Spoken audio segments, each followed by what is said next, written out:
నయం బంగారు రంగుతో ప్రకాశిస్తున్నాడు.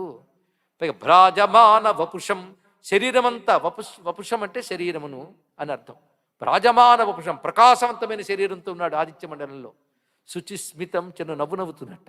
రేపు శివుడు కనబడాలి ఆదిత్య మండలంలో మనకి. భ్రాజమాన వపుషం శుచిస్మితం, చండదీధితిం అఖండిత జ్యుతిం, తీవ్రమైన ప్రకాశం కలవాడు, అఖండమైన తేజస్సు కలవాడు. అలాంటి రుద్రుని ఆదిత్య మండలంలో వేల కొలది మునులు సేవిస్తున్నారు. చింతయేన్ ముని సహస్ర సేవితం, ఇలా ధ్యానించమన్నాడు. నేను ఆదిత్య మండలం కనబడతాడేమో అని కళ్ళు అలా పెట్టి చూశానండి, కళ్ళు కనిపించిన మానేసే కానీ ఆయన కనబడలేదండి అన్నాడు. ఒక్క వస్తువును చూడడానికి ఈ కన్ను సహకరించకపోతే మరొక వైజ్ఞానికమైన కన్ను పెట్టుకుంటాం, అవునా లేదా? అయితే ఒక చోట ఉన్న దేవత కనబడాలంటే ఆ దృష్టి ఉపాసనా దృష్టికి గోచరిస్తుంది తప్ప, ఎందుకంటే అది పదార్థం కాదు కదా, దివ్యత్వం. అందుకే ఇక్కడ జగత్తుని 3 భాగాలుగా మనం విభజిస్తే పదార్థ జగత్తు, దివ్య జగత్తు, పరమాత్మ, 3 భాగాలు చెప్పుకోవాలి. ఇక్కడ పదార్థ జగత్తు అంటే అందరికి కనబడతాయి పదార్థాలు. గంగా, నీరు, మీకైనా నాస్తికుడికైనా ఎవరికైనా కనబడేది నీరే.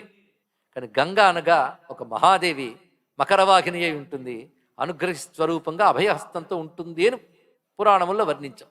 ఇది ఊహ కాదు, కల్పన కాదు, దేవతా రూపం అది ఇక్కడ. అయితే నీకు దర్శించే స్థితి ఇంకా రాలేదు కనుక ఋషులు దర్శించిన దాన్ని నువ్వు ధ్యానించు అన్నారు. కనుక ఋషులకు దర్శనం, మనకు ధ్యానం. మనం ధ్యానించాల్సిందే. ఎంతవరకు ధ్యానించాలి? దర్శనం అయ్యే వరకు. దర్శనం కాకపోయినా ధ్యానిస్తే దాని ప్రయోజనం దానికి ఉంటుంది. ధ్యానం వల్ల ఒక ప్రయోజనం ఉంటుంది. కానీ ధ్యానించిన ప్రతివాడికి దర్శనం కాదు, కానీ ఏకాగ్రంగా ధ్యానిస్తే మాత్రం దానికి ప్రభావం ఉంటుంది. అందుకే ధ్యాన ప్రక్రియ అనేది ఒక గొప్ప అంశం ఋషులు ఇచ్చినది. అంత తేలిక కాదు.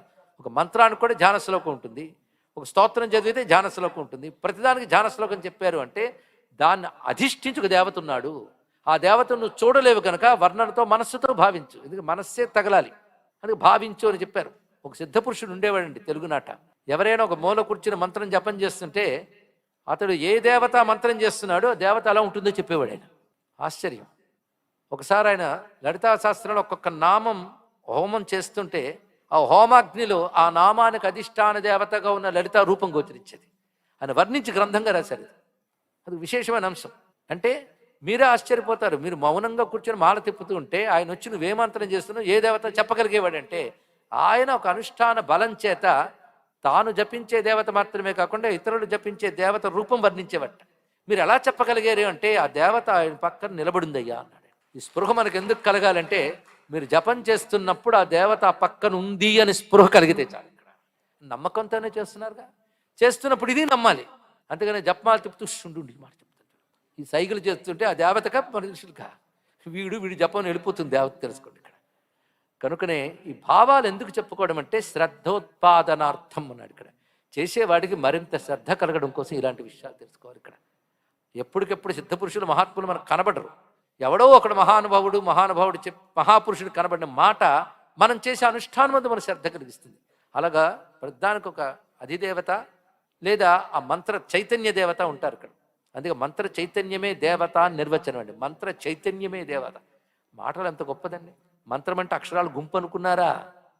అది మీరు నేను తయారు చేసింది కాదు కదా.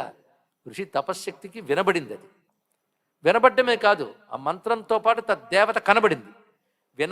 కనబడ్డ మంత్రాన్ని ఋషులు పరంపరగా ఇచ్చారు. దాన్ని మనం అనుష్ఠిస్తున్నాం.